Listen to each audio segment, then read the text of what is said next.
Hello there. My name is Ronnie. I'm going to teach you some English. I'm going to teach you some grammar.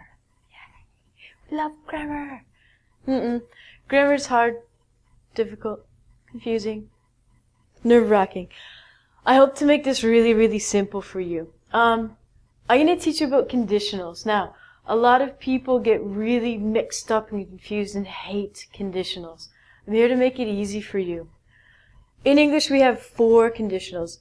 I'm going to teach you 2. These are the easiest, and you'll get them, I promise. Conditionals in English always start with if or when. Most of the times they're going to start with if, but you can also use when. So, the first one I'm going to teach you is zero conditional. Zero conditional, you can think of as something that is always 100% true. Is anything really 100% always true? That's a debate. But if you think of things that I like to call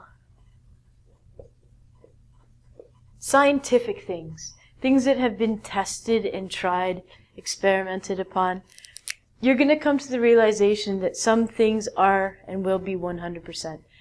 Scientific things. Let's look at this first example. If ice melts, it becomes water. Always true. If I have an ice cube and I put it into the sun or I give it heat, this is what melts mean. Melt means it changes from a solid to a liquid state with heat. It changes into water. Unfortunately, it doesn't change into beer or money or gold or chocolates. Ice always will become water. So, if something is 100% scientific, you're going to use a zero conditional. How do you make conditionals? This is the fun part. As I told you, conditionals usually start with if, or we can use when. So a zero conditional is if plus the subject plus the base verb. Now it's very important that you do not use any other verb. You can't use a gerund, you can't use past tense, you can't use would, you can't use could. You must use the base verb. So, if subject plus base verb, subject plus base verb again. This is the basic zero conditional pattern or style of grammar. So, if we look at this, I have if, my subject is ice, and I have melts. Oh, why did I put an S on melts? And why did I put an S on becomes? Does anyone know the answer? The answer is because this is singular. It and ice is singular. If your subject is singular, you need to put an S on the verb 100% of the time. So, if ice melts, I have a comma. It is my subject. Becomes, base verb again, water. Base verb. Can you think of another zero conditional? You can change this and say, it becomes water if ice melts. I can also change the sentence order, and it doesn't affect the meaning of the sentence.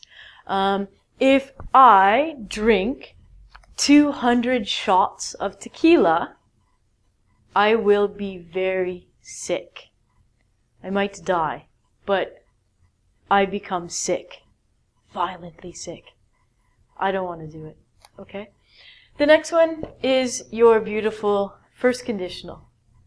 I just want you to look at the difference in the composition. Zero conditional is if plus subject, base verb, subject plus base verb again. Take a look at this sentence. If I go to the movies, I will, or you can use may, might, or could, eat popcorn. Is this scientific? If I go to the movies, this means that I have to, 100% of the time, eat popcorn. Not scientific. Some people don't even like popcorn. Or maybe you don't have any money. Or maybe you want chocolate instead of popcorn. So, in the first conditional, the basic thing of it is not scientific. It cannot be 100%. But it's things that are probable. It means it's likely to happen, or most of the time, this is true. So most of the time, when people go to the movies, they eat popcorn.